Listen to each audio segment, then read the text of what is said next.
उल्हासनगर में दंगल नियंत्रण पथक और रूट मार्च का आयोजन। गणेशोत्सव और ईद ए मिलाद इन उत्सवों को ध्यान में रखते हुए आयोजित किया गया।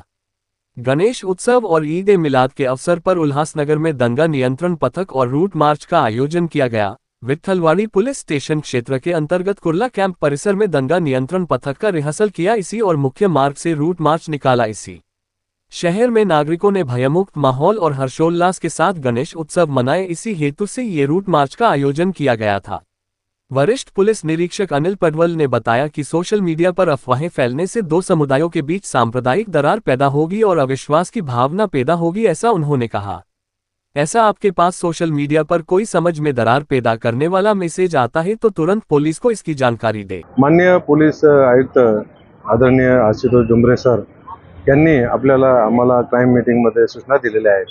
त्याप्रमाणे आपण आगामी गणेशोत्सव व ईद या सणांच्या अनुषंगाने दंगा काबू योजना रूटमार याचे आयोजन केलेलं आहे। विठ्ठलवाडी पोलीस यांच्या हद्दीमध्ये आपण गुरुनाग हायस्कूल जे तुळजाभवानी माता मंदिर हा स्पॉट निवडलेला आहे आणि या ठिकाणी आपण दंगा काबू योजनेचं रंगीत तालीम आणि रूटमारचे पण आयोजन करत आहेत। याच्यामध्ये आपल्या विठ्ठलवाडी पोलीस स्टेशनचे 6 अधिकारी, 21 अंमलदार, 3 मोठे व्हेकल्स आणि मोटरसायकल 3 याचा समावेश घेतलेला आहे।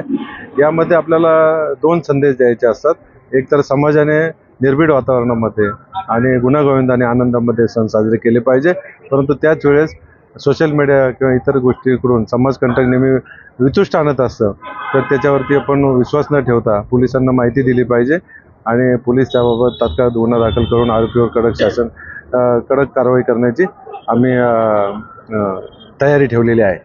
त्याचबरोबर आपल्याला पोलिसांमध्ये पण कॉन्फिडन्स बिल्डअप करायचा असतो की अशी जर काही घटना घडली आणि लोक जमाव हिंसक होत असेल तर आपण कमीत कमी बळाचा वापर करून कसा तो नियंत्रणात आणायचा आहे याचं पण आपण त्याच्यामध्ये माहिती दिलेली असते, जेणेकरून अधिकारी अंमलदारांमध्ये कॉन्फिडन्स तयार होतो।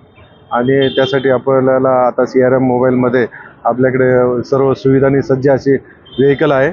त्याच्यामध्ये लाठी, helmet, shield, gas gun, SLR rifle, रबरी बुलेट या सगळ्याचा समावेश आहे।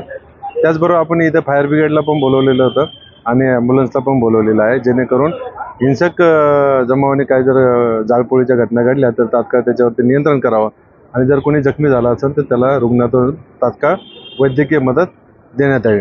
या प्रकारे आपण याची रंगीत तालीम घेतलेली आहे। जय हिंद, जय महाराष्ट्र।